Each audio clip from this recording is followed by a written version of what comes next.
بسم اللہ الرحمن الرحیم۔ ناظرین اکرام، عدت کے قوانین اور عدالتی جو فیصلے ہیں اس حوالے سے ہم بات کریں گے۔ عدت کا لفظ عد سے نکلا ہے، جس کے معنی گننا یا شمار کرنا ہے۔ شریعت کے مطابق عدت ہمیشہ 3 طہر کی ہوتی ہے، جو شوہر کی وفات یا طلاق پر عورت کو گزارنی ہوتی ہے۔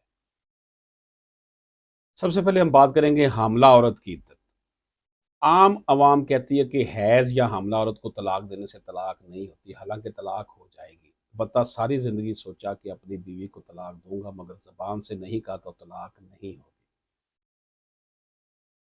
دوسری بات اس میں یہ ہے کہ 3 طلاق کٹھی دینے سے 3 طلاقیں ہو جائیں گی، البتہ اگر ایک طلاق دی اور عدت کے دوران رجوع کر لیا تو اسے طلاق رجعی کہتے ہیں، یعنی خاوند بیوی کو معاف کر کے راضی ہو گیا۔ طلاق رجعی میں عدت نہیں ہوتی، بلکہ 3 ماہ میں رجوع کرنا ہوتا ہے، اس لیے عدت کا لفظ بولا گیا۔ پھر تیسرا پوائنٹ یہ ہے کہ 3 طلاق ہوتے ہی عورت اپنے خاوند کے گھر میں عدت گزارے گی، لیکن اس دور میں والدین اپنی بیٹی کو جلدی سے اپنے گھر میں لے آتے ہیں، جو کہ قرآن و حدیث کے خلاف ہے۔ چوتھا اس میں پوائنٹ یہ ہے، جس عورت کو طلاق ہو جائے وہ 3 مہینے عدت گزارے گی، اس لیے طلاق کے بعد جب اس کو حیض ماہواری خون آئے، اس کے بعد 3 حیض اس کی عدت ہوگی۔ اگر عورت کو حیض نہیں آتا تو طلاق کے دن سے 3 اسلامی مہینے عدت گزارے گی۔ حاملہ عورت کو طلاق دینے پر اس کی عدت بچہ پیدا ہونے تک ہے، اگر بچہ 2 دن بعد پیدا ہو جاتا تو اسی وقت اس کی عدت ختم ہو جائے گی۔ پانچواں پوائنٹ اس میں یہ ہے کہ جس عورت کا خاوند مر جائے تو اس کے لیے عورت 4 ماہ 10 دن عدت گزارے گی، یہی اس کا سوگ ہوگا۔ سوگ شریعت میں کہتے ہیں زیب و زینت کا ترک کرنا۔ البتہ حاملہ عورت کا خاوند فوت ہو گیا، 2 دن بعد بچہ پیدا ہو گیا تو اب وہ نکاح کر سکتی ہے، اس کا سوگ ختم ہو جاتا ہے۔ چھٹا پوائنٹ اس میں یہ ہے کہ عدت میں عورت کا نکاح کرنا حرام ہے، اگر نکاح کر لے گی تو نکاح نہیں ہوگا۔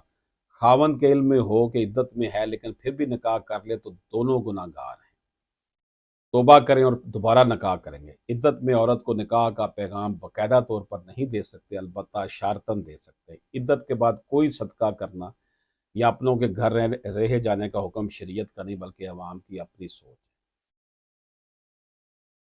ساتواں اس میں پوائنٹ یہ ہے کہ متع، نکاح مسیار، ارینجڈ حلالہ جیسے نکاح جائز نہیں، بلکہ حلالہ کا مسئلہ بھی حل ہو جائے گا اگر عوام کو شعور دیا جائے کہ 3 طلاق کبھی نہ دے، اور یہ شعور عوام نے اپنی نسلوں کو خود دینا ہے۔ اس دور میں کوئی شرعی نظام نہیں ہے کہ کوئی عوام کو سزا دے گا، عوام اس لیے خود قیامت کے ڈر سے اپنے آپ کو بہتر بنا سکتی ہے۔ ہمیں یہ مسائل خود کو اور اپنی نسلوں کو سکھانے چاہیے۔ اس حوالے سے کچھ ججمنٹ آپ کو پیش کرتا ہوں۔ PLJ 2009 فیڈرل شریعت کورٹ 84، دوران عدت کی گئی شادی کی حیثیت کوئی بھی شخص اس عورت سے شادی نہ کر سکتا ہے جو کہ عدت میں ہو۔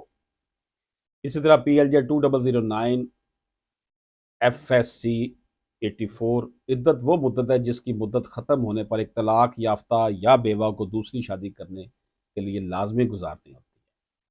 1992 SMER 1273، سپریم کورٹ نے اپنے فیصلے میں قرار دیا کہ عدت کا دورانیہ 39 ڈیز ہوتا ہے، 39 دن، اور 39 کے بعد دوسری شادی وہ کر سکتی ہے۔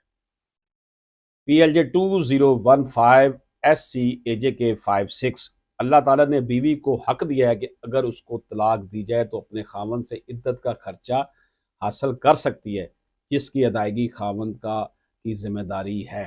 یہ عدت کے خرچے کے حوالے سے ججمنٹ ہے جی۔ PLJ 1996 LHR 65، اگر رخصتی نہ ہوئی ہو، صرف نکاح ہوا تو اس صورت میں عدت ضروری نہیں ہے۔ رخصتی نہیں ہوئی تو پھر عدت کی ضرورت نہیں ہے، نکاح ہی ہوا تھا اور پھر ڈائیورس ہو گئی یا وہ شخص فوت ہو گیا جس کے ساتھ نکاح ہوا تھا۔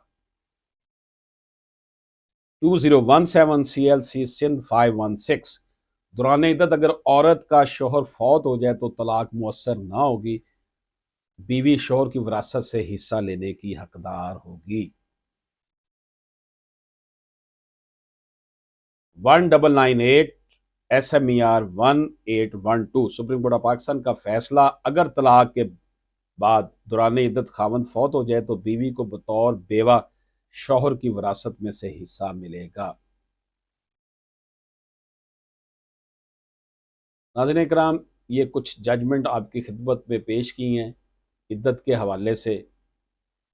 تو عدت کا جو اسلامک کانسیپٹ ہے اور جو پاکستان میں قوانین ہیں اس حوالے سے آپ کی خدمت میں پیش کیا۔ اجازت دیجیے، اللہ حافظ۔